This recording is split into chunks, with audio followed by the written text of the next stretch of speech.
My mom and I were so close, and I remember even as an adult, I talked to my mom every day. I mean, every day. And if I didn't talk to her, I just swung by her house after work. And so I was hoping that I had a daughter that wanted to be as close to me as I was with my mom, and she was, and she is. And so that's just an awesome feeling. Oh, she don't like me saying that she's my friend. She's like, I'm not your friend, Bryeana, but she is my best friend. I tell her everything. I tell her more things than I tell anybody on this planet. She knows everything about me. She's definitely my angel. Yes. Grandma angel. She always talks me out of stuff. Like that sounds crazy, but she really does. Like whenever I'm wavering in my faith, or like not having confidence on track, like something doesn't go well, like I honestly do feel like anytime I pray, like she's there like to guard me. I really do feel like she's watching over me every step of the way. One day I seen my teammate Jamie, she wrote Philippians 4:13. I'm like, what is that? Looked up the scripture and it really sat with me. Like ever since then, I wrote it with like a Sharpie on my arm right here, like in big words. And I used to take pictures of it all the time. And so I got all my teammates to start doing it. They started doing it. And once I really like felt this scripture and like honestly like lived it, it really just made me like excel in track. Here we go, Bird! Let's go! Here we go, baby! Let's go! Let's go! Let's go, baby! Let's go! I've always had like the competitive edge, and I just always wanted to be the best that I could be, athletically, academically, and just as a person as a whole. They used to say chirp chirp in high school, and they was like, oh, that's cute. They're saying chirp chirp to honor your name. I said, no, Mom, they're Cardinals, and they're just saying chirp chirp because that's their saying. She's like, oh, but that's ironic. That's kind of cute. And I'm like, I guess if you say so. First day I got diagnosed, we were actually at Kings Island when the doctor called me and told me. So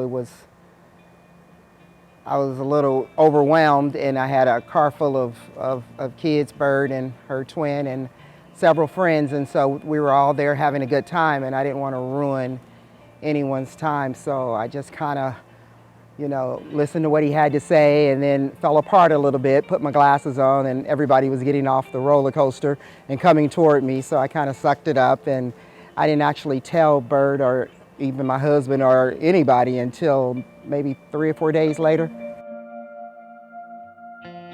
Initially, I was like, why me? And I remember something someone told me a long time ago. Was one of my pastors when I was younger. He used to always say, don't say why me, say why not me. Because I think if God brings you to it, he'll bring you through it. So you have to be strong. She had sat me down and was like, my big brother, he was like, yeah, Mom has cancer. And I was like, stop playing with me. And he was like, she has triple negative breast cancer. And like at that moment, I instantly, I regret it now, but I was like, man, I don't believe in God anymore. And I just got so angry. I started crying and everything. I'm like, why? Why my mom? Why not me? Why not anybody else? Why my mom? And then she was like, it's treatable. We caught it early and stuff. And I was like, I don't want to hear any of that. My grandma died of cancer. Knowing that my mom is at every turn, I just felt like it was something, pushing me, even when I felt like I wanted to give up. I feel like her and God was guiding me through this and keeping me strong and letting me just see even though she didn't fight, he wanted his angel to guard my mom during her time. That initial little waver of strength, it wavered a little bit because I think that's because we're human. And then I was like, okay, so I think he built me for this. I was thinking about just taking a semester off. I know that sounds crazy, but I'm like, I really don't care. Like, I'll put my spikes up right now and just, you know, be at home and be there for her. So when I found out, like, my church family and my father and my brothers were there, and people from her work, they were supporting her, giving her time, and like that really like took a weight off my shoulder and made me realize like she's okay, she's in good hands. Like, God put all these people in her life for a reason.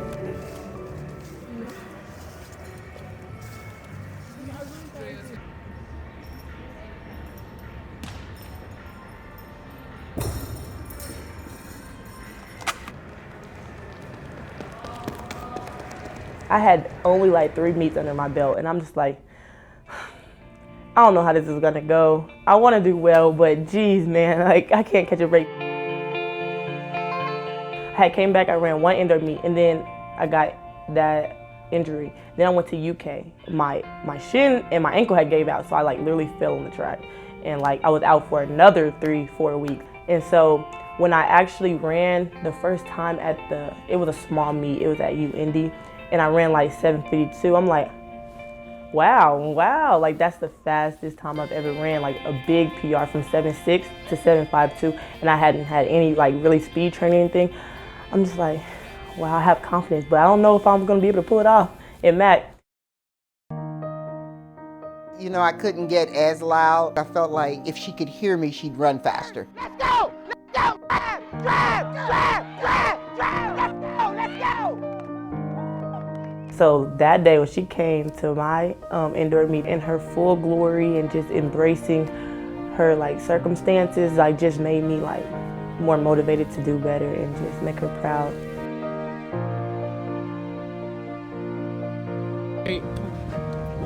I tried to write no more chemo, but I'm obviously not a cake decorator.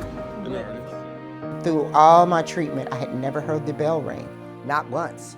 It was weird. Like, I've seen videos of people ringing the bell and on Facebook or whatever, but the whole time that I was there at the cancer center, I never heard the bell ring. And I thought, and I remember asking one of them, I said, hey, do you guys not ring the bell here? Like, is people just in treatment ever? Like, always? Like, no one ever comes out of treatment? She goes, no. She goes, you just be surprised how many people will finish and then they just leave. And I said, well, I'm just gonna let you know. When that last treatment comes, I am gonna ring that bell. I'm gonna be so obnoxious. And she says, oh, I'm gonna be obnoxious with you. I'm gonna be right there. I didn't think I was gonna get there. Here we go.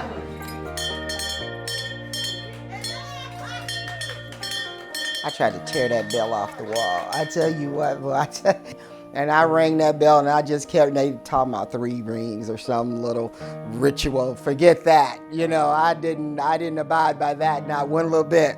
I rang and I rang and I shook and I shook, and I tell you what, I just felt like a burden was lifted off to me. It just made me like just love her even more. Even though I did love her a lot, I love her like even more, and I just respect like how strong she is and how capable she is to go to work and to wake up every morning and still have faith in God and like still instill that faith in me to keep trusting the process.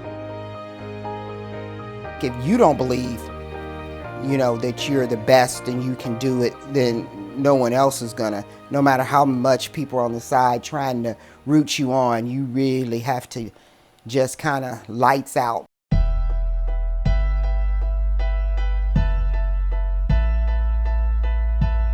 In lane 6, this Ball State junior was 4th in this event last year. This is Bryeana Byrdsong.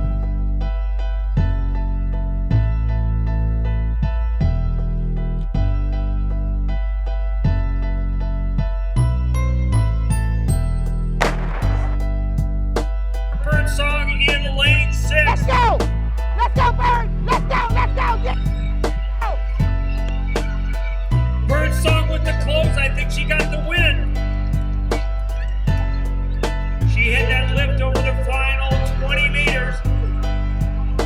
And there's your new champion, Ball State athlete Bryeana Byrdsong.